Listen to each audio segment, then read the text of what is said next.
anytime you have another team paying 38 million of your own quarterback salary, tends to be a good situation. All right, Mike.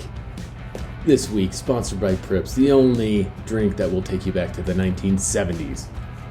All right, Mike, we're talking about honorable mentions, the teams that didn't quite make it all the way to the A grade or the top tier.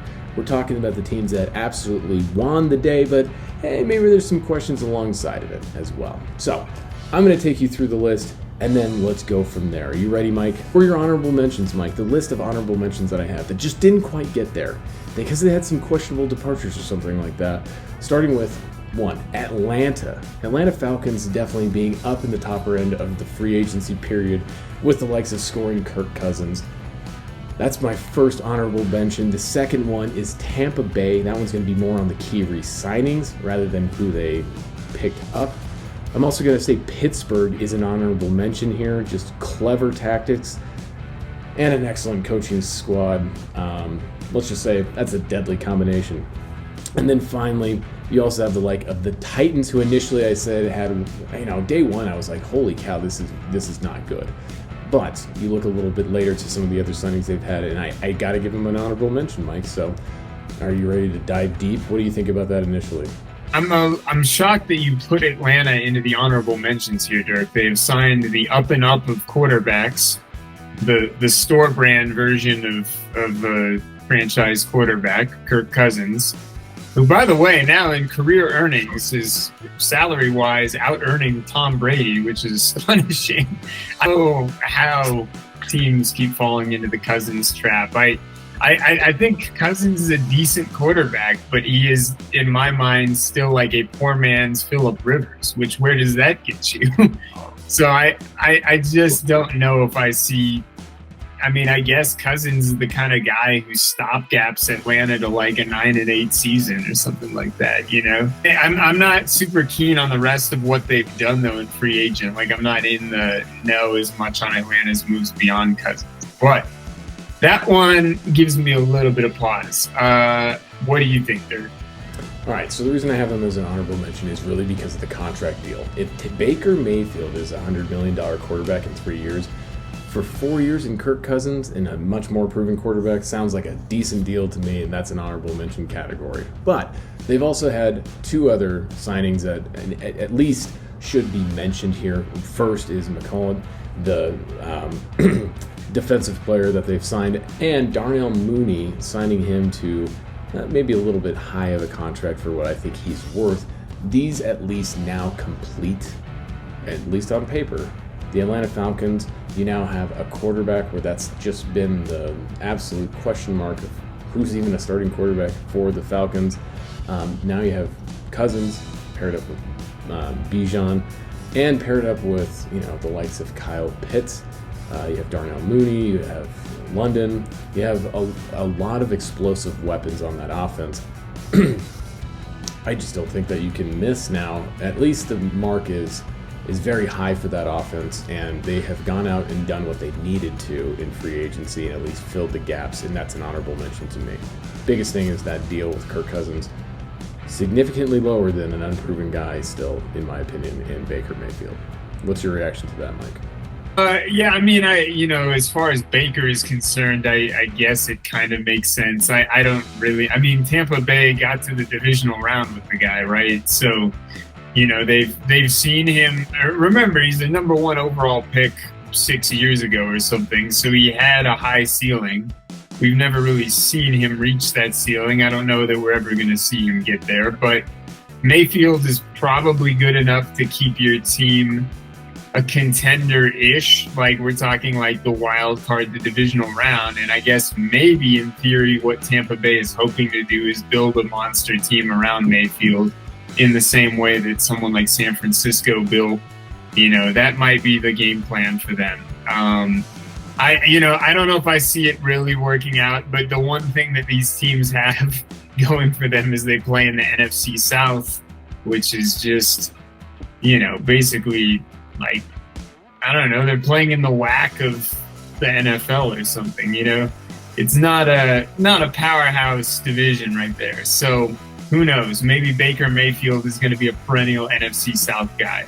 So the reason, Mike, that I have Tampa Bay listed as an honorable mention here is you just got to look at the significant re-signings that they had on this team. And like you were saying, they're building a monster team. Take the Baker Mayfield signing and just kind of like put that to the side. And if it's not for that signing, because I think they've overpaid for him significantly, this is a monster team, Mike. They keep the likes of Mike Evans. They keep the likes of Antoine Winfield Jr., who I think arguably is the best safety in the game right now. Okay, you have Chase McLaughlin, who comes back. All right, not that big of a deal. Kickers, who cares? But Levante David, Greg Gaines, these are all retentions that, you look on paper prior to, and it's kind of like, how are you going to keep all these guys, right? Mike Evans, I thought, would definitely not be in Tampa Bay next year. It looks like he's secured. At least, I think he's going to end up playing there his whole career. The key departures, I don't think are that big, right? The ones that have left from Tampa Bay, Shaq Barrett, I think his best days are behind him, right? You also have Carlton Davis, who was traded to, I think it was Detroit, during the free agency period. And then the center Ryan Jensen, I think also he retired this past year. I think these are all things that you can find in the draft, and that's what you got to look at this in tandem. They have set up clear paths now in the draft of who they need to take, and they can take those in early rounds, because I think there's going to be so many offensive players flying off the board that if you need to fill a cornerback because of the Carlton Davis trade, I think you can fill it with where they are in the first round. Yeah, I agree. I think there's some, you never know. Ryan Jensen was a pretty dependable center. There's no guarantees on refilling these, but I think Tampa Bay did re-sign a good core. They're still trying to build. They also, I believe, brought back Levante David one more year. He's been around for a long, long time, but that's, again, your captain and linebacker and everything. Like I said, they're in the NFC South, man. Yes, I'm going to piss the Saints fans off again. You guys have no one. I don't know who your team is. Go back to New Orleans. All right, Mike, for our other honorable mentions, the one we have to talk about, okay, before any of the other ones, okay, Pittsburgh Steelers. And just hear my case on this, okay?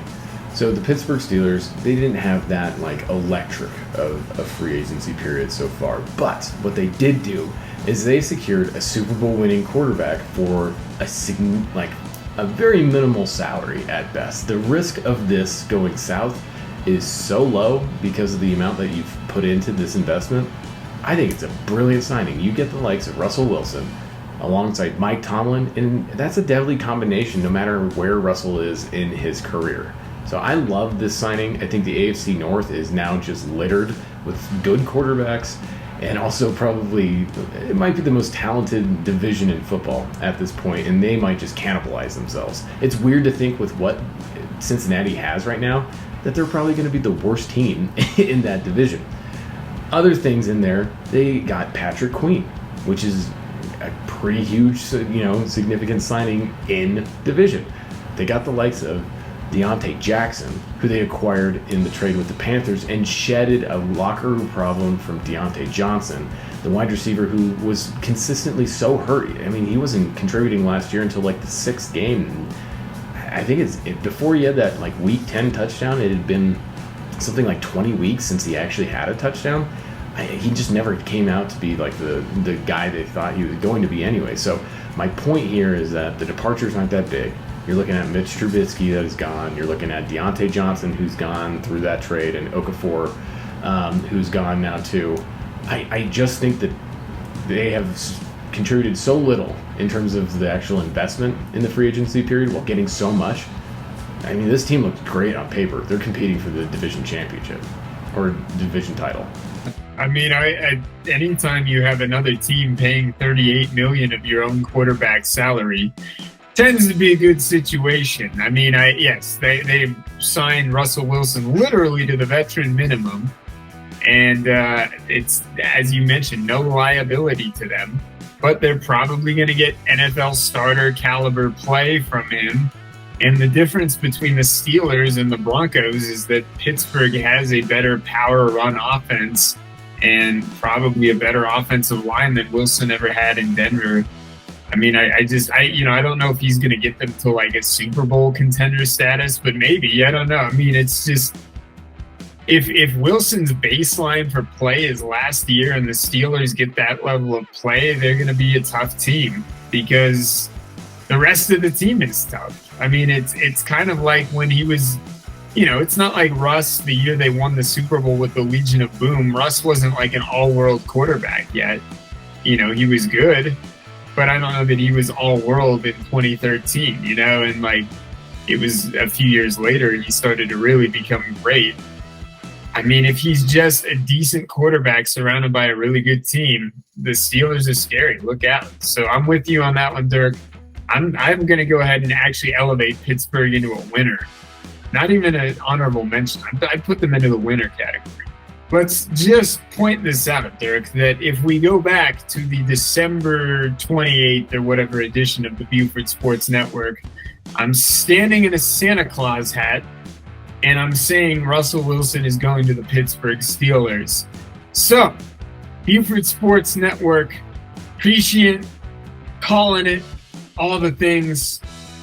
That's you come to us for your fortune telling. Go invest in Shibu Inu and buy yourself some nice coins on the crypto markets and do the fun things. Yeah.